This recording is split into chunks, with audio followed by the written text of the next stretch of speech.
Hi everyone, स्वागत है आप सभी का आपके अपने यूट्यूब चैनल में।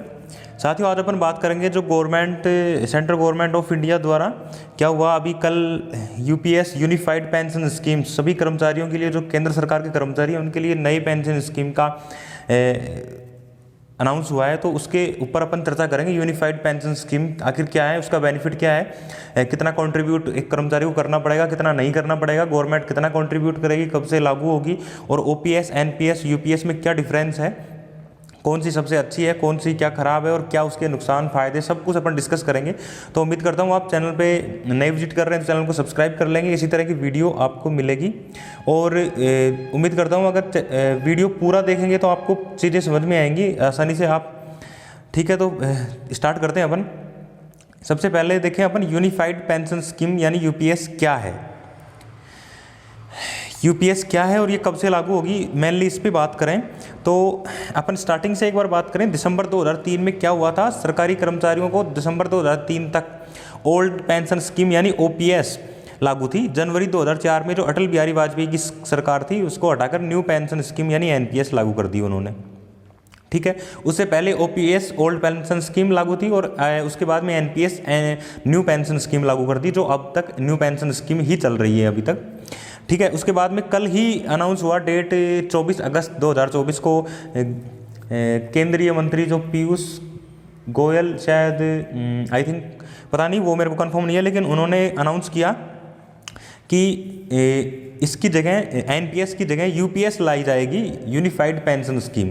अब आगे बात करें, 24 अगस्त 2024 को मोदी सरकार ने यूनिफाइड पेंशन स्कीम यानी यूपीएस को मंजूरी दी है। इसे अगले वित्त वर्ष यानी 1 अप्रैल 2025 से लागू किया जाएगा। तो यूपीएस 1 अप्रैल 2025 से लागू होगी। उसके बाद में इसमें बात करें कि यूनिफाइड पेंशन स्कीम में नया क्या है, तो यूपीएस में नया क्या है वो देखें अपन। आखिरी साल की औसत सैलरी, एक तो देखो जो आप अगर आप जॉब कर रहे हो, देखो इसमें सब चीज़ों के बेनिफिट है। वीडियो को आप देखेंगे तो अगर आप कर्मचारी हैं कोई भी, या फिर आप कोई भी गवर्नमेंट जॉब की तैयारी कर रहे हैं, तो आपको ये चीज़ें समझना बेहद इम्पोर्टेंट है, क्योंकि गवर्नमेंट सर्विस में एक आपको जॉब स्थायित्व तो मिलता ही है, उसके साथ साथ आप ये देखें कि उसमें पेंशन आपको बाद के लिए बहुत ज़रूरी होता है एक कर्मचारी के लिए। तो उसमें क्या क्या है, यूनिफाइड पेंशन स्कीम में नया ये है कि उसमें अगर आप कर्मचारी आखिरी साल की औसत सैलरी, जो आपकी एवरेज सैलरी आएगी, उसका 50% एश्योर्ड पेंशन मिलेगी। उसमें पहले एनपीएस में पेंशन नहीं मिलती थी, अपन बाद में कंपेरिजन भी करेंगे एनपीएस से क्या अलग हुआ है, क्या अच्छा हुआ है। ठीक है, और ओपीएस की बदौलत क्या अच्छा हुआ है, क्या बुरा हुआ है। कर्मचारियों को उनके रिटायरमेंट से पहले के आखिरी 12 महीने की बेसिक पे, जो आपका लास्ट ईयर में जो आपका बेसिक पे रहेगा, उसका औसत 50% बतौर पेंशन दिया जाएगा। मतलब जो आपका लास्ट का बेसिक पे, मान लो अगर किसी कर्मचारी का उसकी नौकरी के आखिरी साल में अगर 50,000 रुपये बेसिक पे मिलती है, कोई भी कर्मचारी है, आपका कोई कर्मचारी हो, आपका लास्ट ईयर जब आप रिटायरमेंट होने वाले हो, आपको 50,000 रुपये बेसिक पे मिल रहा है, तो आपको रिटायरमेंट के बाद हर महीने 25,000 रुपये की पेंशन मिलेगी। ठीक है, बेसिक पे का हाफ 50% आपको पेंशन मिलेगी। ठीक है, उसके बाद में बात करें कि 25 साल से कम नौकरी पर उसी अनुपात में पेंशन मिलेगी। मतलब ये आपके लिए है कि 25 साल आप नौकरी करोगे तो आपको 50% पेंशन मिलेगी, उससे कम आपको उसी रेशियो में घटती रहेगी पेंशन। जैसे बात करें औसत बेसिक पे की 50% पेंशन उन्हें ही मिलेगी जिन्हें नौकरी करते हुए 25 या उससे ज़्यादा साल हो गए हो। ठीक है, 25 साल से कम और 10 साल से ज़्यादा सर्विस करने पर आपको एक फिक्स रेशियो में पेंशन मिलेगी। ठीक है, 25 साल अगर आपको कंप्लीट हो जाएंगे 25 साल, तो आपको जो आपका लास्ट ईयर रहेगा उसका जो बेसिक पे रहेगा उसका 50% आपको पेंशन के रूप में मिलेगा। लेकिन 25 साल आपकी सर्विस को मान लीजिए कंप्लीट नहीं हुए हैं और 10 साल से ज़्यादा हो गए हैं, तो फिर आपको उसी रेशियो में आपको पेंशन मिलेगी। ठीक है, 10 साल से कम सर्विस पे इसमें कोई फिक्स अभी डिफाइन नहीं है कि 10 साल से कम सर्विस पे भी आपको पेंशन वगैरह मिलने का प्रावधान है या नहीं है। ठीक है, आगे देखें, 10 साल या ज़्यादा नौकरी करने वालों को मिनिमम 10,000 रुपये पेंशन मिलेगी। ठीक है, अगर किसी कर्मचारी ने मान लो 10 साल से ज़्यादा और 25 साल से कम नौकरी की है, तो उसकी बेसिक पे भले ही उसे पेंशन में कितने ही बेसिक पे कितना ही हो उसके, लेकिन उसको पेंशन में कम से कम 10,000 रुपये ज़रूर मिलेंगे। ठीक है, अपन इसको एक एग्जाम्पल से समझते हैं। देखिए, बात करें, अगर आप मान लो कोई भी कर्मचारी है जिसकी 12 साल की सर्विस के बाद में वो किसी वजह से उसने रिटायरमेंट ले लिया। ठीक है, उसकी बेसिक पे भी मान लो उसका 20,000 रुपये से कम है, तो फिर क्या होगा, उसे हर महीने फिर भी 10,000 रुपये पेंशन मिलेगी। इसमें इन्फ्लेक्शन यानी महंगाई भी जोड़ी जाएगी, और महंगाई भत्ता जोड़े जाने के बाद में आज के अनुसार आप ये पेंशन होप कर सकते हो करीब 15,000 रुपये बैठेगी। ठीक है, तो मतलब क्या है, एक मेनली बात हुई कि अगर आपने 25 साल सर्विस कंप्लीट कर ली तो उसके बाद में आपको लास्ट ईयर का जो भी बेसिक पे रहेगा उसका 50% मिलेगा, और 10 साल से एक ज़्यादा करने पर और 25 साल से कम करने पर एक फिक्स रेशियो रहेगा, तो उस रेशियो में आपको पेंशन मिलेगी। ठीक है, आगे अपन बात करें, फैमिली को पेंशन की 60% तय रकम और डियरनेस रिलीफ मिलेगा। ठीक है, जिसको अपन डीए बोलते हैं। अगर किसी कर्मचारी की मान लो मौत हो जाती है, उसके परिवार को पेंशन मिलेगी, और अगर कर्मचारी उस समय रिटायर हो गया होता, जो उसे पेंशन मिलती उसका 60% मिलेगा। मतलब अगर कोई भी कर्मचारी की मान लो डेथ हो जाती है तो उस कंडीशन में उसको उस पेंशन का 60% उसकी फैमिली को मिलेगा। ठीक है, 60%। साथ ही परिवार को मिनिमम डियरनेस रिलीफ का पैसा, जो डियरनेस अलाउंस जिसको कहते हैं, उसको वो भी मिलेगा। ठीक है, उसके बाद में अपन देखें आगे,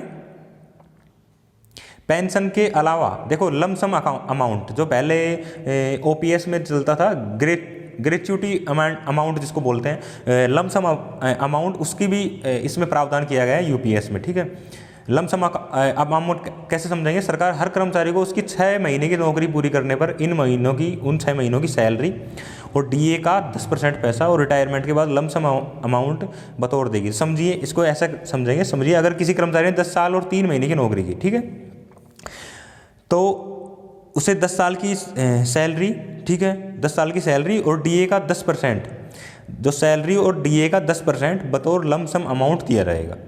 जो भी उसकी सैलरी रहेगी और डीए रहेगा उसका 10% लमसम अमाउंट दिया रहेगा। ठीक है, उसके बाद में बात करें, हाँ ये मेन आपका रीज़न है कि मौजूदा जो एनपीएस में उसमें क्या प्रॉब्लम थी ऐसा जिसका लंबे समय से विरोध हो रहा था, और क्या प्रॉब्लम रही है एनपीएस में जिसको गवर्नमेंट को चेंज करना पड़ा और यूपीएस लेके आना पड़ा। ठीक है, देखो बात करें दिसंबर 2003 तक पहले ओपीएस लागू था। उसमें क्या था, कर्मचारियों को एक तय पेंशन भुगतान करती थी, लेकिन फंड नहीं आ पा रहा था, जिसकी वजह से क्या किया गवर्नमेंट ने ओपीएस को एनपीएस से कन्वर्ट कर दिया। अब उसमें क्या है, एनपीएस में क्या प्रॉब्लम है उसकी अपन बात करें तो एनपीएस क्या है, एक शेयर मार्केट पर डिपेंड होती है। ठीक है, शेयर मार्केट पर डिपेंड होगी, शेयर मार्केट में पेंशन का एक हिस्सा निवेश करने पर फायदा नहीं हुआ तो पेंशन कम हो जाएगी आपकी। साथ ही एनपीएस के तहत कर्मचारियों को सैलरी से आपको पैसा भी डिडक्शन आपका हो रहा है। ठीक है, एनपीएस के तहत आपको कंट्रीब्यूट करना पड़ रहा था, और ओपीएस में कोई भी पैसा आपका नहीं कटता था पहले, और एक मुश्त रकम पेंशन भी आपको मिलती थी। ये एनपीएस में दिक्कत थी। ठीक है, उसकी अब देखो ओल्ड पेंशन स्कीम और न्यू पेंशन स्कीम में क्या फ़र्क था, जिसकी वजह से आप यूनिफाइड पेंशन स्कीम यूपीएस लाना पड़ा। अपन मेनली डिफरेंस समझें, एनपीएस और ओपीएस में क्या डिफरेंस था। अब ओपीएस को क्या बोलते हैं अपन, लाभ पेंशन प्रणाली, एक प्रकार से बहुत बेनिफिट होता है उसमें, डीबीपीएस को बोलते हैं। वही एनपीएस को अपन डीसीपीएस बोलते हैं, परिभाषित योगदान पेंशन प्रणाली। मतलब आप उसमें कोई भी कर्मचारी अपना कंट्रीब्यूट करेगा, योगदान करेगा, उसको योगदान पेंशन प्रणाली बोलेंगे। और ओपीएस में कोई कंट्रीब्यूट नहीं करता, इसलिए उसको लाभ पेंशन प्रणाली बोलते हैं। ठीक है, आगे अपन देखते हैं। देखो ओपीएस की बात करें, एनपीएस की बात करें, एनपीएस एक इन्वेस्टमेंट प्लान है। एक सरकारी कर्मचारी को पेंशन के साथ साथ इन्वेस्टमेंट प्लान की तरह शुरू किया गया था। उसको क्या करेंगे, कर्मचारी कई बैंक, वित्तीय संस्थानों और प्राइवेट कंपनियों के जरिए कई स्कीमों में निवेश करेंगे। आईसीआईसीआई हुआ, जैसे एसबीआई हुआ, एचडीएफसी हुआ जैसी बैंक, या फिर एलआईसी हुआ। ठीक है, इन पेंशन फंड मैनेजर्स के तहत ये स्कीम प्रोवाइड करेंगे, और हाई रिस्क होने के बावजूद ये मार्केट पे पूरा डिपेंड करता था एनपीएस। इन निवेश पर 15% तक ही रिटर्न मिलता था, जबकि नुकसान भी हो सकता है। ठीक है, इसमें रिस्क रहता था क्योंकि मार्केट अप डाउन होता रहता है, आपको पता है। तो एनपीएस में पूरा रिस्क था। उसमें आप एनपीएस का कर्मचारी का सैलरी और डीए का 10% पैसा भी कटता था। ठीक है, उसके बाद में बात करें आगे, सरकारी कर्मचारी की सैलरी का 14% हिस्सा गवर्नमेंट अपनी तरफ से देती थी। ठीक है, ये था अब तक एनपीएस का। और इस फंड का एक हिस्सा कर्मचारी किसी भी समय निकाल सकता था। अगर फंड 60% तक पैसा निकाला जाए तो उस पर कोई टैक्स नहीं लगता था। बाकी 40% पैसा जो एन्युटी सालाना पैसा निवेश में निवेश कर दिया जाता था। क्योंकि अब ये रकम का निवेश आप शेयर मार्केट में कर रहे हो, लेकिन तो इससे ये रकम बढ़ भी सकती है और घट भी सकती थी, इसलिए ये शेयर मार्केट पे डिपेंड थी एनपीएस। इसलिए और इसमें कोई खास आपको पेंशन नहीं मिलती थी। ओपीएस इसका उल्टा प्लान था। ओपीएस में क्या था, कर्मचारी को अपने पास से कोई कंट्रीब्यूट नहीं देना पड़ता था, कोई भी वो उसका पैसा नहीं कटता था, और कर्मचारियों को सरकार के खजाने से आखिरी सैलरी का फिक्स 50% बतौर पेंशन मिल जाता था। ठीक है, साथ ही सरकार 6 महीने पर कर्मचारी का महंगाई भत्ता भी देती थी, जिसे एनपीएस के तहत बंद कर दिया गया था। अच्छा, और बात करें ओपीएस की बात करें, ओपीएस के तहत जनरल जीपीएफ भी मिलता था और ग्रेच्युटी की सीमा 20 लाख रुपए तक थी। इसके बाद केंद्र और राज्यों पर अतिरिक्त जो उन पर भार बढ़ रहा था तो उसको बंद कर दिया गया था। ठीक है, अब उसके बाद में अपन देखें यूनिफाइड पेंशन स्कीम में ओपीएस और एनपीएस में कौन सी बातें हैं ऐसी जो यूनिफाइड पेंशन स्कीम यूपीएस में लागू की हैं, उनमें शामिल की गई, ये आपके लिए इंपॉर्टेंट है। देखो अब देखें अपन एनपीएस के तहत, अब देखो एनपीएस के तहत कर्मचारी को सैलरी का 10% पैसा कटवाते थे। ठीक है, यूपीएस के तहत भी कर्मचारी 10% हिस्सेदारी देते रहेंगे। देखो ये मेन इंपॉर्टेंट बात है, एनपीएस के तहत भी कर्मचारी 10% का कंट्रीब्यूट कर रहा था अपनी साइड से, यूपीएस में भी 10% का कंट्रीब्यूट करना पड़ेगा उसको, और हर 3 साल की समीक्षा करके सरकार अपनी हिस्सेदारी में बदलाव कर सकती है, लेकिन कर्मचारियों की 10% की हिस्सेदारी में कोई बदलाव नहीं होगा। मतलब कर्मचारी 10% का कंट्रीब्यूट करेगा इसमें, और गवर्नमेंट अपनी तरफ से 18.5% 18.5% का कंट्रीब्यूट करेगी। मैंने बताया कर्मचारी तो 10% का कंट्रीब्यूट करेगा और गवर्नमेंट करेगी 18.5% का कंट्रीब्यूट करेगी। ठीक है, लेकिन अभी ये फिक्स नहीं है, और ये तो फिक्स है 10% की कर्मचारी हर साल 10% का कंट्रीब्यूट करेगा पर मंथ, और ये मतलब बढ़ता रहेगा, समीक्षा करके सरकार अपनी हिस्सेदारी में बदलाव भी कर सकती है। ठीक है, ये एनपीएस में भी था और यूपीएस में भी रहेगा, 10% आप हिस्सेदारी करते रहोगे। अच्छा, दूसरी बात, मेडिकल रिम्बर्समेंट और एरियर में कोई बदलाव नहीं किया गया। ये दोनों फायदे एनपीएस के तहत भी उसी तरह दिए जा रहे थे जिस तरह ओपीएस में दिए जा रहे थे। ओपीएस में भी सेम था मेडिकल रिम्बर्समेंट और एरियर, ठीक है, एनपीएस में भी सेम था और यूपीएस में भी सेम रहेगा वो।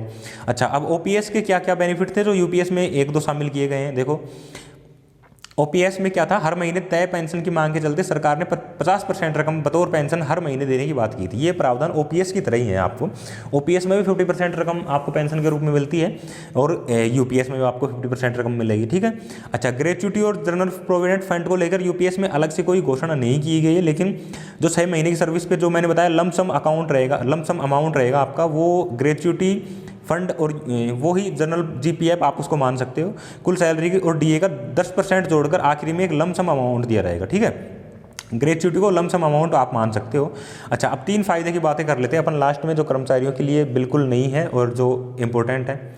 अच्छा, सरकार पेंशन के लिए कर्मचारियों को वेतन का 14% हिस्सा अपने पास से देती थी, अब सरकार उसको बढ़ा के 18.5% कर दिया है। सरकार अपना कॉन्ट्रीब्यूट 18.5% करेगी। ठीक है, दूसरी बात करें, एनपीएस के तहत कर्मचारी की मृत्यु के बाद घर वालों को कोई पेंशन की रकम तय नहीं थी, अब यूपीएस के तहत इस पेंशन को 60% कर दिया गया है। मतलब अब अगर कोई कर्मचारी की डेथ हो जाती है बाय द वे, तो उसको, उस फैमिली को उसकी जो पेंशन का 60% उसको पेंशन दिया रहेगा। ठीक है, अच्छा, कम सर्विस वाले कर्मचारियों को मिनिमम पेंशन के तहत 10,000 रुपये भी तय कर दिए गए, तो अगर किसी की कम सर्विस रहेगी तो उसको भी 10,000 रुपये पेंशन के रूप में मिलेगा। अच्छा, यहीं तक रखते हैं। बाकी आप चैनल पर नए विजिट कर रहे हैं, चैनल को सब्सक्राइब करें। आज के पाठशाला इस तरह की वीडियो आपको मिलती रहेंगी। बाकी इसी तरह की यूपीएस और कोई भी आपको प्रॉब्लम, इसमें कोई डाउट हो तो आप कमेंट बॉक्स में टाइप कर सकते हैं। और वीडियो अच्छा लगा हो तो लाइक करें। मिलते हैं नेक्स्ट वीडियो में। Thank you.